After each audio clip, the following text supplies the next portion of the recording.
मुझे पता है कि आप में से 90% लोग किसी न किसी रियलिटी शो को जरूर देखते होंगे, लेकिन क्या आपको रियलिटी शो का असली मतलब पता है? चलो मैं बता देता हूँ। रियलिटी शो का मतलब होता है ऐसा टीवी शो जिसमें असली लोग अपने रियल लाइफ या रियल सिचुएशंस में दिखाए जाते हैं, एक्टिंग के बिना। और एक तरफ हमारे इंडियन रियलिटी शो साले के ऐसे थप्पड़ मारता मारता लेके जाता है। तेरे बस का नहीं है कुछ भी। ये ब्लेम्स हैं, बेकार के ब्लेम्स हैं। मुझे नहीं पता कहां से आ रहे हैं, पर बेकार के ब्लेम्स हैं। मैं आ जाऊं क्या अपनी पर? गेम खेल रहा है, बराबर की क्या फेम मिल गई यहाँ पर, दिमाग खराब हो गया। दिल्ली के करोड़ों लोग इन शोज को देखते हैं। अब आप कहोगे कि इन्हें देखने में बुराई क्या है, ना पैसा लगता है ना कुछ। तो फिर चलो इन शोज के पोल खोलने के साथ साथ आपको ये भी बताता हूँ कि कैसे आप इन शोज को देखते हुए अपने जिंदगी को तबाह कर रहे हो।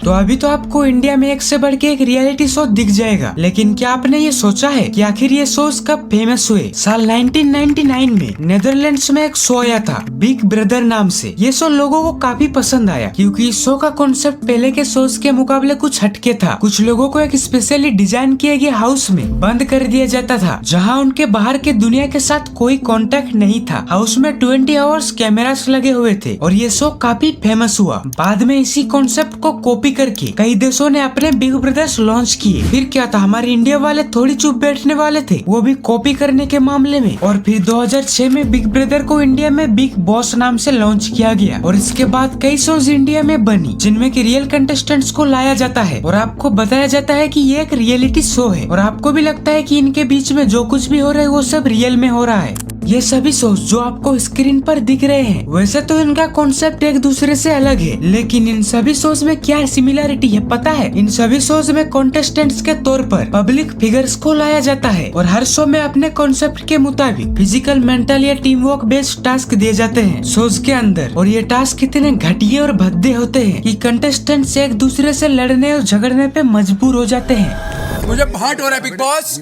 मुझे हर्ट हो रहा है, हर्ट हो रहा है, मुझे हर्ट हो रहा है। लेकिन इससे सोच का क्या फायदा? अरे यही तो है असली गेम। हर एक इंसान में ये एक नेचर है कि उन्हें एंटरटेनमेंट में मसाला चाहिए, जैसे बिग बॉस में ही मान लो।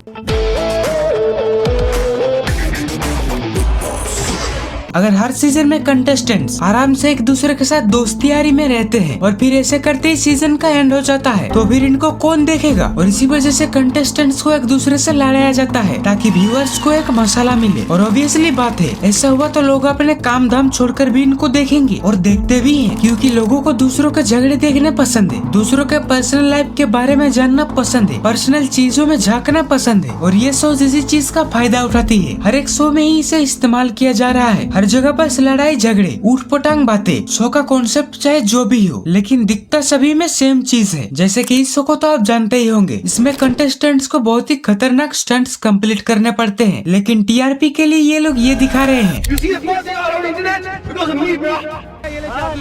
धमकी देने की जरूरत नहीं है। और सिर्फ इसी में नहीं, बल्कि इन सभी शोज में भी यही चीज को किया जा रहा है। सिर्फ और सिर्फ लड़ाई झगड़े, एक दूसरे को गंदी गाली देना, दूसरों पर गंदी कमेंट्स करना, मजाक उड़ाना, इन चीजों को बिल्कुल नॉर्मलाइज कर दिया है। जजेस के नाम पर सोशल मीडिया के कुछ जोकर्स को लाएंगे और कंटेस्टेंट्स के नाम पर कुछ मंदबुद्धियों को और आपस में लड़ाएंगे। ये बन गया इनका कंटेंट। और क्योंकि इन शोज के कंटेस्टेंट्स का पहले से ही फैन बेस होता है, तो अगर उनका झगड़ा हो तो ऑडियंस भी ज्यादा इंगेज होंगी। और ये किस हद तक जा सकते हैं मैं आपको बताता हूँ।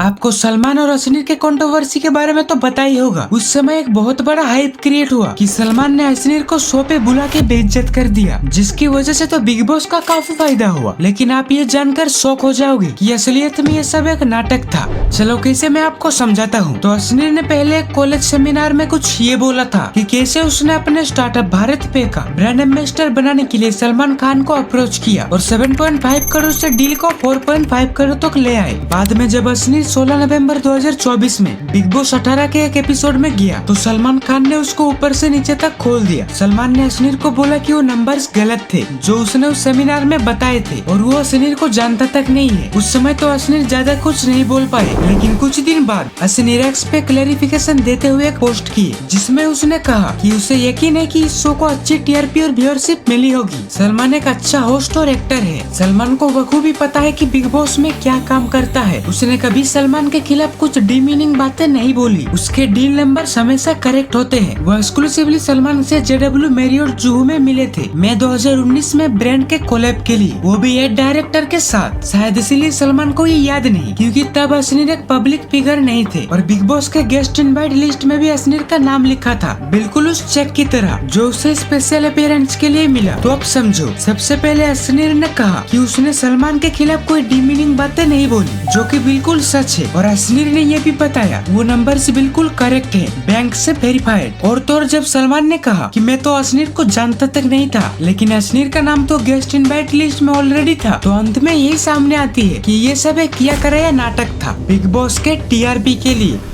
तो इसमें उन सबका तो फायदा ही हुआ, लेकिन बेवकूफ कौन बना? आप लोग, जो लोग इन घटिया शोज को देखने के लिए अपना वक्त बर्बाद करते हो। सिर्फ वक्त ही नहीं, बल्कि आप अपने जिंदगी के साथ खिलवाड़ कर रहे हो अगर आप इन शोज को देखते हो। क्योंकि एक स्टडी के दौरान पता चला कि इन रियलिटी शोज के कंटेस्टेंट्स का IQ बहुत ही लो होता है, और जो लोग इन रियलिटी शोज को देखते हैं उनका IQ भी लो होता जाता है। अब पता चला कि इन शोज को देखने पर आपके दिमाग पर क्या असर पड़ेगा, इसलिए इन शोज को खुद तो मत ही देखना। अगर घर में भी कोई देखता है तो उसे भी देखने दो।